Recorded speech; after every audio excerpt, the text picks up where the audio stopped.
Hi guys, कैसे हैं आप लोग। तो असाइनमेंट के आंसर रेडी हो गए हैं? नहीं हुए सर, अभी तक आंसर रेडी नहीं हुए। कैसे रेडी करें? प्लीज आप एक सॉल्यूशन के साथ आए जिसमें हम आंसर बताएंगे। आंसर लिखने कैसे हैं, क्या होगा best way writing answers of these solve assignments. Sir solve यहाँ लिखा मैंने क्योंकि यहाँ मैं आपको आंसर दिखाने रहा हूँ कि सॉल्व आंसर कैसे होना है, आप कैसे लिखेंगे और मैक्सिमम मार्क्स कहाँ ले सकते हैं। और कौन से दो क्वेश्चन हैं जिनको अगर आप चूज करते हो और आप आंसर लिखते हैं तो you going to get maximum marks.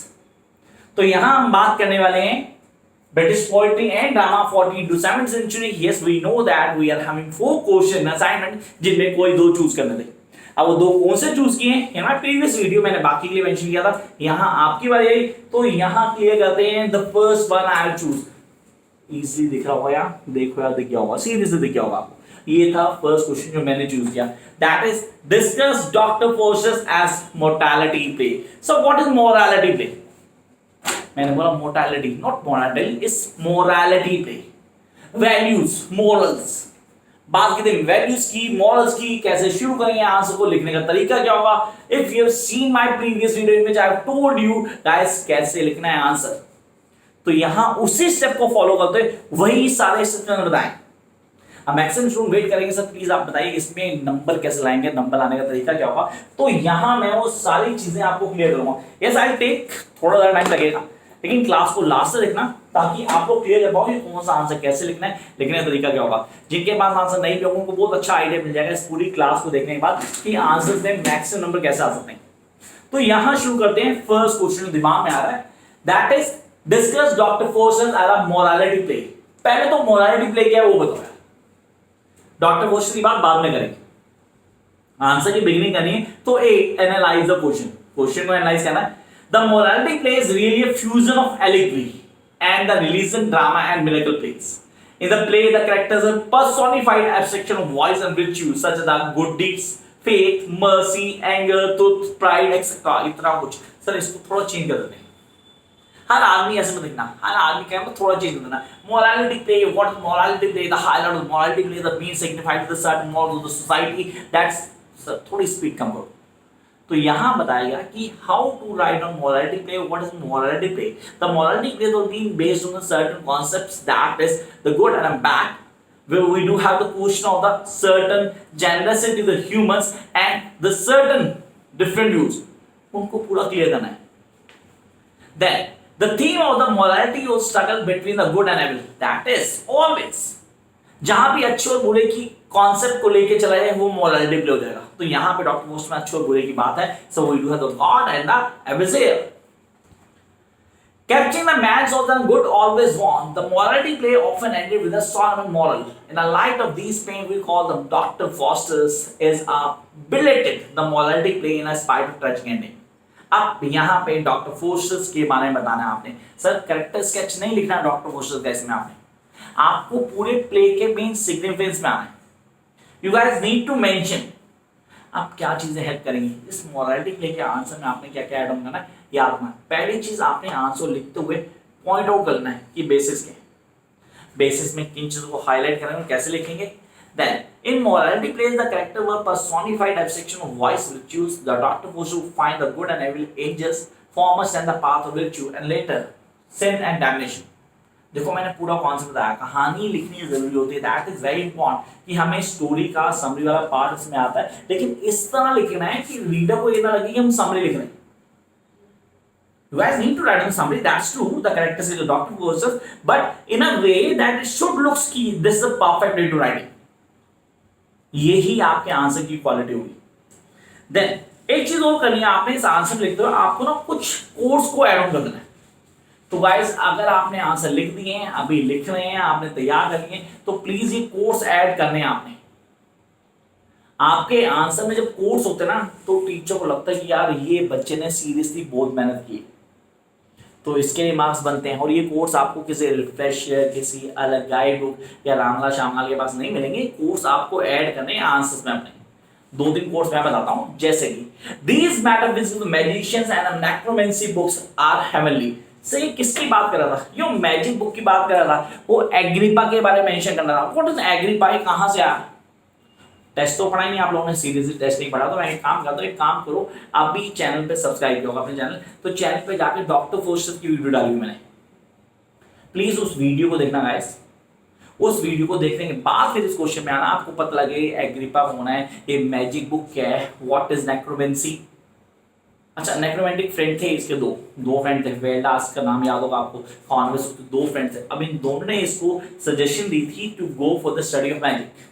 वहां इन्होंने एग्जांपल दिया था एग्रिपा का। So Agrippa the greatest magician ever on earth. अब उस कॉन्सेप्ट को लेके यहां हमने ऐड ऑन किया बाय, अब यहां पे कॉन्सेप्ट था by selling his own soul to devil for the pleasure of 24 years. उस कॉन्सेप्ट को लेके चलना था, वो मेंशन करना जरूरी है। And then you need to add something again with a certain phases. उन फेजेस को कैसे ऐड करते हैं, लिखने का तरीका क्या होता है। अब लास्ट फेज में come not magical, come not Lucifer, I burn the book, I burn the book of folly magic. So ये सारी चीजें क्लियर करनी है। And along with that you can add the effect of that good angel, the man in whites. ये सारी चीजें जब मैं इस आंसर में ऐड करता हूं तो मेरे लिए बेटर होगा।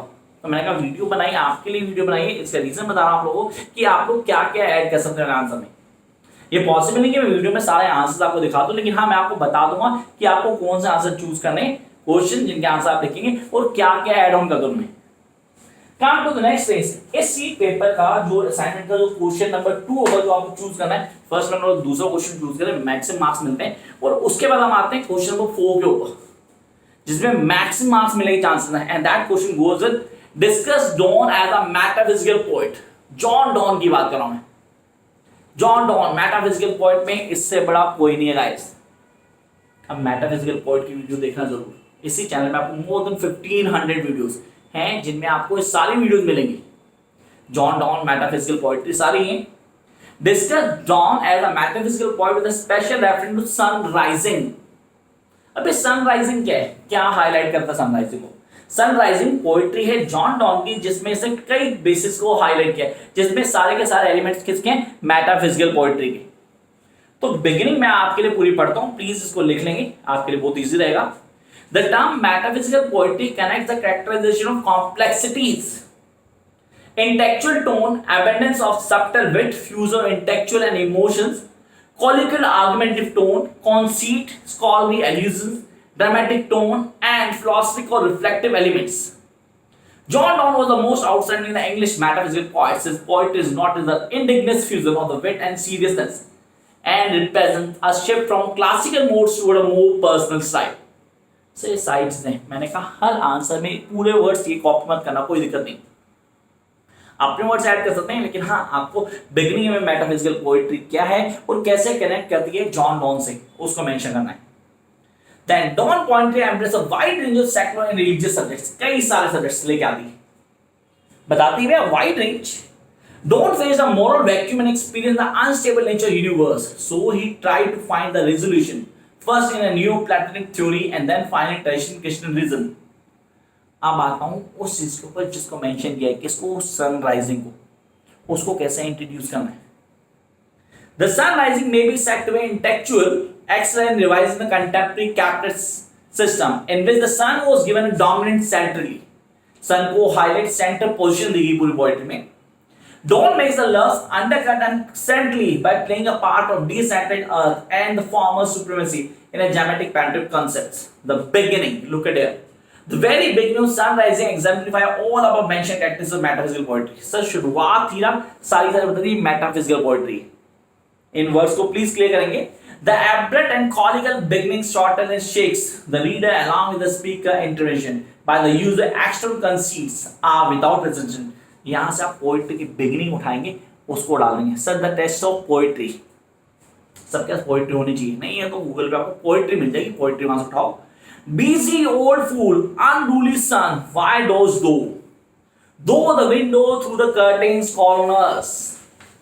अब यहाँ पे क्या कह रहा है, अब मैं बेसिक इसकी मीनिंग को हाईलाइट करूंगा, तो मैंने क्या करना है, मैंने एनालाइज को उठाना है, एनालाइज के बेसिक पॉइंट को क्लियर करूंगा और फिर उसको जोड़ूंगा किससे, मेटाफिजिकल टर्म से, फिर मैं अपने क्वेश्चन वापस आऊंगा।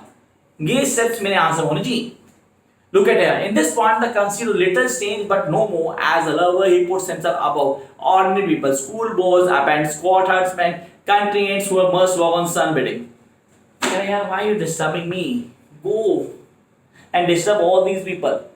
I am here on bed with my love.